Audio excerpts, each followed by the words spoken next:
Ilé-ẹjọ́ gíga ti ìjọba àpapọ̀ tó wà ní ìpínlẹ̀ Èkó, ìyẹn Federal High Court, ó mà ti pàṣẹ wípé kí wọ́n lọ gbé gbajúgbajà ajìjàǹgbara fómìnira ilẹ̀ Yorùbá ní Olóyè Sunday Adéyẹmọ Adéníyì, ẹni tó péyàn mọ̀ sí Sunday Igboho. Wọ́n ti pàṣẹ pé kí wọ́n lọ gbé bàbá náà wá sí Nàìjíríà lórí ẹ̀sùn jìbìtì àti ìwà olè tí wọ́n fi kàn án. Ǹjẹ́ irú ìwà jìbìtì àti ẹ̀sùn olè wo náà fi kan Sunday Igboho? Ó mà ní bí àwọn ọlọ́pàá tó ń ṣe ìwádìí ọ̀ràn tó jẹ́ ti ìjọba àpapọ̀, èyí tí wọ́n ń pè ní Federal Criminal Investigation Department FCID, tí wọ́n wà lálágbọ̀n ní ìpínlẹ̀ Èkó, bá ṣe mẹ́jọ Sunday Igboho àti ọkùnrin kan tí wọ́n ń pè ní Kùnú Olúṣẹ́gun Francis pé wọ́n lu ọkùnrin olówó kan àti oníṣòwò tí wọ́n ń pè ní Captain Ọlá Àlùfáà. Wọ́n ní lóṣù kẹrin ọdún tá a wà yìí ni àwọn méjèèjì ni wọ́n lu ọkùnrin náà ní jìbìtì owó tí ó lé ní $420, ẹgbẹ̀rún lọ́nà $420, ìyẹn $420,660, tí wọ́n sì ní inú oṣù kẹta ọdún yìí, ìyẹn March 2024, ìní Sunday Igboho àti Kùnú Olúṣẹ́gun Francis ni wọ́n lu Captain Ọlá Àlùfáà, ni wọ́n lù ní jìbìtì òbítíbitì owó náà. Bí èèyàn bá sì ṣẹ́ owó tí à ń wí lásìkò yìí, owó náà ó ti ń súnmọ́ bílíọ̀nù kan náírà. Wọ́n ní ọgbọ́n ẹ̀tàn ní Sunday Igboho àti Kùnú Olúṣẹ́gun Francis ni wọ́n fi gba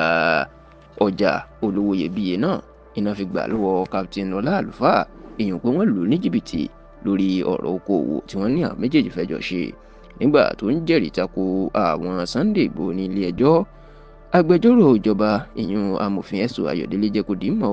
wípé ọ̀ràn tí Sunday Igboho àti Kùnú Olúṣẹ́gun Francis dá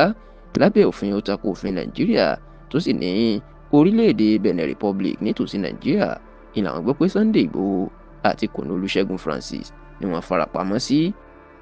Wọ́n wá bẹ̀ ilé ẹjọ́ pé kí wọ́n jọ̀wọ́ kí wọ́n jẹ́ kí